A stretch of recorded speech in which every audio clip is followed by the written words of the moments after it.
guys! Welcome dito sa aking YouTube channel. So, for today's video, tuturuan ko kayo kung paano mag-umpisa sa pagtatahi ng cross stitch. Ayan siya. Ito po, sa totoo lang, naumpisahan ko na siya. At saka, ito ngayon, ito yung bago ngayon, may ano na siya, may kulay, kaya madali mo na lang po siyang sundin. Madali mo na lang susundan. Ito po, may pattern niya. Ayan. Yung pattern niya, ayan na siya. Oh. Ayan. Ito yung pattern na niya, naka-ready na. Bali, ang gagawin na lang po natin ngayon ay tuturuan ko kayo kung paano siya tahiin. So, pero bago yon, mag-intro po muna tayo.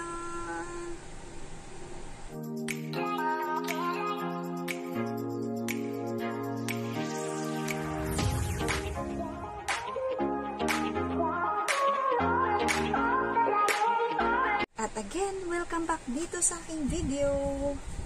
So, ito na nga, tuturuan ko na kayo kung paano magtahi ng cross stitch. Ganyan lang po siya. Kita? Ganito lang po siya. Kunwari, itong kulay, kasi may pattern to na nakalagay na pattern dito sa gilid. Ayan. So, naumpisahan ko na siya, itong kulay na kulay green. Bali, itong kinatahi ko ay number 24. So, ito po siya, yan. Hanapin mo lang po dito yung number 24. Tapos, pati yung kulay. Kunwari, number 24, yung tatahiin natin. Tapos, hanapin natin yung kulay dito sa kanyang mga, yung mga number dito. Ayan. So, ito na nga, number 24. Ito siya. Ayan, number 24. Ito kinuha ko na siya at ito po ay ito na siya. Ayan. Tapos, paano nga batahin? Anyway, so ito na nga number 24. Ganun lang naman siya. Easy lang naman siya. Ano na siya, guys? Hindi na. Ayan. Madali lang po siya matahi.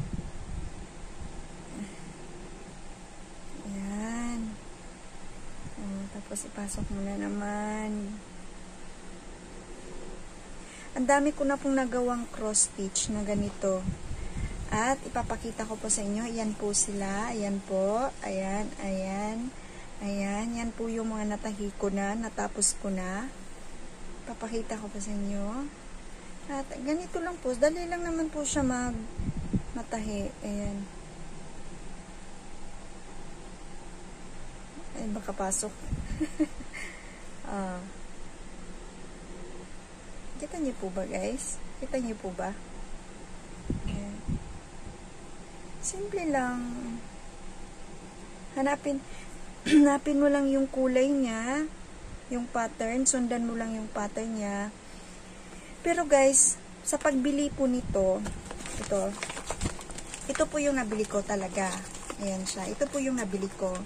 Ito po ay pagkabili mo, may libre na po siyang, syempre kasama na yung thread, saka yung karayom, at higit sa lahat, itong tela niya. Kasama na yan. At nakaprint na po talaga, nakalagay na siya. Ito po yun siya. Ayan, malapit ko na po talaga siyang matapos. At ngayon ko lang po naisipang mag-video.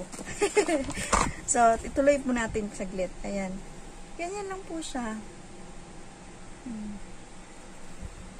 Oh. Yun lang. Easy. Kita niyo po ba, guys? Kita niyo po ba yung tinatahi ko?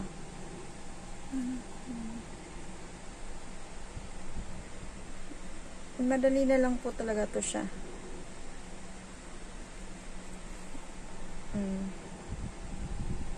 Ayun lang.